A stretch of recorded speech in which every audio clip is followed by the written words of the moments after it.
She told me her story, for of course I gave her the promise that she demanded, in a midge-infested corner of the garden at Overton, while Arthur, the unconscious subject of it, was playing tennis with the clergyman's daughter, whom he married a year later.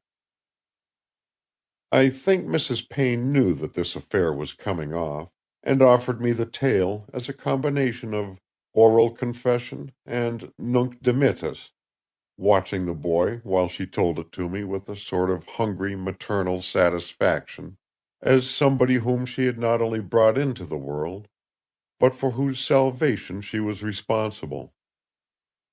No doubt she had put up a hard fight for him, and had every reason to be satisfied, though Gabrielle shared the honors of the mother's triumph in her own defeat.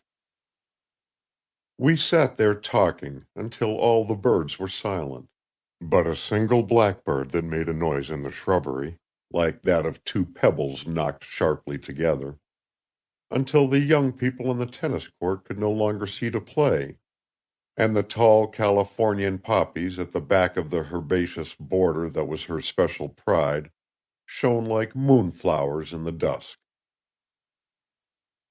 "When I think of all that summer," she said with a sigh, "I'm so thankful, so thankful." And then Arthur came back with his sweater over his arm, swinging his racket, and she went straight up to him and kissed him with the sort of modesty that you would have expected in a young girl rather than a middle-aged widow. "You dear thing, mater," he said, kissing her forehead in return. This is the land of digression into which memories of Overton lead one. My only excuse is that part of the story, and indeed its emotional climax, belongs to Overton, to that smoothly ordered country house, with its huge sentinel elms and its peculiar atmosphere of leisure and peace. No doubt Mrs. Payne was aware of this when she kissed her son. From the lawn where we were sitting, she could see the yew parlor and the cypress hedge in the shadow of which she had stood on the tremendous evening about which she had been telling me. We walked back to the terrace, and on the way she gave me a shy smile, half triumph, half apology. She never mentioned the episode again, and though the story fermented in my brain, maturing, as I hope, like a choice vintage, and has emerged from time to time when my mind has been free from other work, I have kept my promise, and have neither repeated it nor written it till this day. Now, at last, I find myself absolved. Arthur Payne, I believe, is happily married to the fresh young person with whom he was playing tennis. Soon after their marriage they emigrated to the backs of Canada, or was it New Zealand?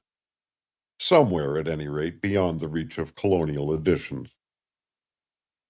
Overton is now in the possession of a Midland soap boiler. Mrs. Payne, having fulfilled her main function in life, and fearing English winters, has retired to a small villa at Mustapha Superieur, near Algiers, where, though she live forever, she is not likely to read this book. And Gabrielle, the beautiful Gabrielle, is dead. The news came as a shock to me. For the moment, I, who had never even set eyes on her, suffered the pain of an almost personal bereavement.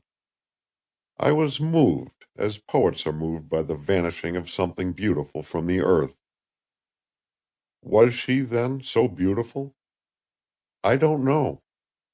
But I like to persuade myself that she was a fiery, elemental creature of a rare and pathetic brilliance. For the sake of her story, no doubt. But for the moment, when old Colonel Hoylake, who always began his Times by quotations from the obituary column, he had survived the age when births or marriages are interesting, suddenly brought out the word Hewish.